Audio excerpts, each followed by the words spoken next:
Lagos. For Plus TV Africa, Irene Ubani.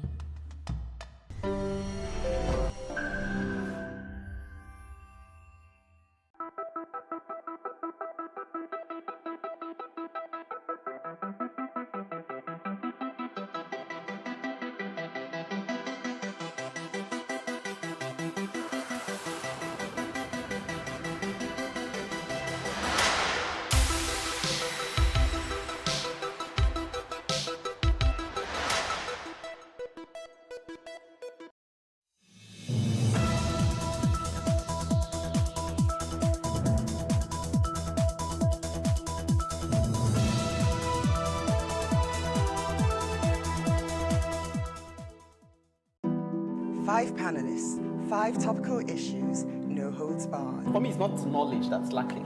It's that greed, it's that mentality where you feel you deserve to take your own and take it infinitely and let everybody else just manage however they will manage. We're almost becoming hardwired to try and cheat. I would, suggest that we begin to hold our leaders accountable. There was a time in this country when things actually work. I don't think that any organization should be above the law. And I think one of the challenges we have in this country is about governance across the board. What I'm saying is that it doesn't really affect us in Nigeria. That's It does. I don't know what we can do if the system is already corrupted. We've been warned as a continent of the influx of the Chinese. If you don't repay your debt, they will just colonize you.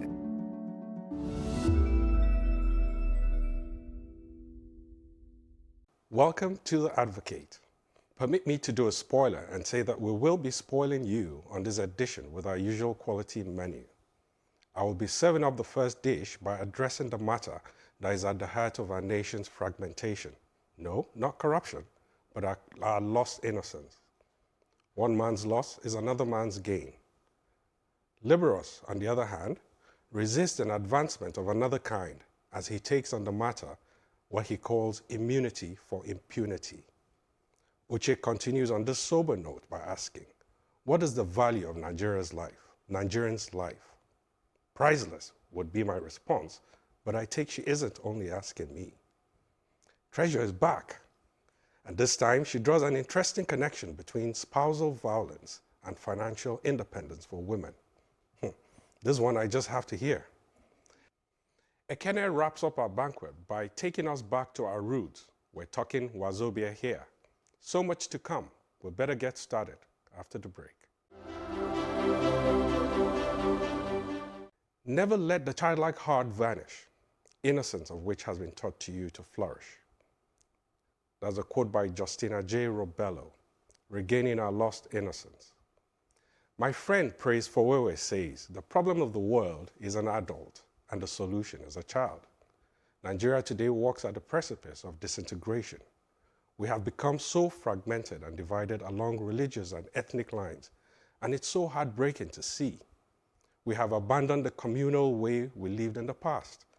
Today, we are a society of silos, living only within our high walls and barricades. There's so much distrust, mutual suspicion and fear.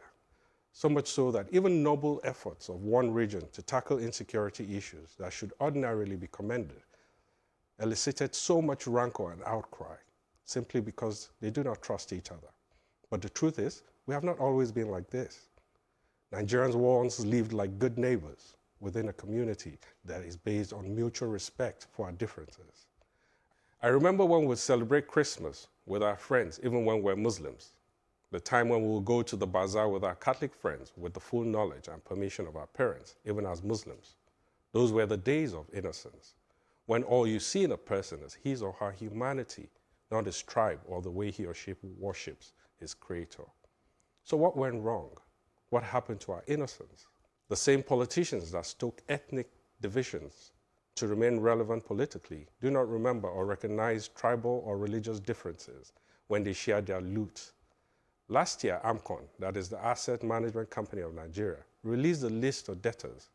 20 debtors owe 67% of the 5 trillion debt accrued. What is even more interesting is the composition of the debtors. What you observe is the perfect camaraderie among the ruling class. We must reopen our hearts to one another. We must regain our lost innocence. We must learn to forgive easily, as children do. And we must regain our humanity, because great is the human who has not lost his childlike heart. I was touched by your advocacy when I came across it. I said, there's something very simple and yet very poignant about it. Recently, I was listening to a radio discussion around the Almajiri system.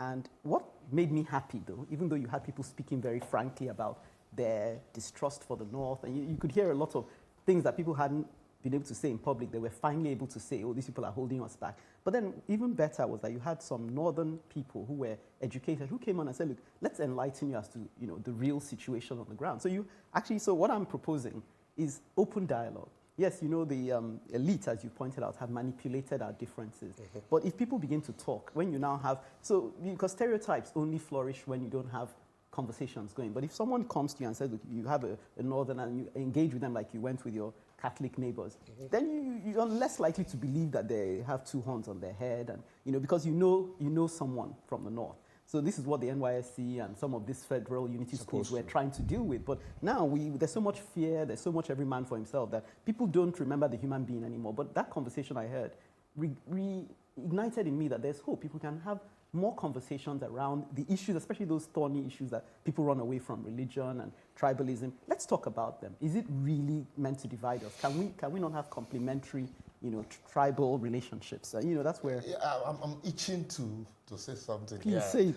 You find out that these problems were not created by us, even if we talk about them. If the right people who ought to talk about them are not talking about them, people will always say, I blame politicians. Yes, because they fanned the embers of this division. In 2015, after the election, you expected the president, after election, to say, look, now I'm the president of everybody, since he said I belong to nobody and I belong to everybody. The moment he came with that message of, you don't expect me to treat the 97% the same way I would treat the 5%, that was a statement of division. And then his appointment came, they were all skewed towards one direction. Yes, some people that lost out will look at those areas and say, yes, look at. And then that also didn't help matters. His advisors, media advisor, if you complain, they say you're a whaler. Mm-hmm. Genuine complaints. And so this also further divided us. But like Seydou had said, when they gather, look at Ribadu's son's wedding. Right. All of them were there. Look at the governor of Akwa Ibom State, was his mother or father's burial now. They all were there.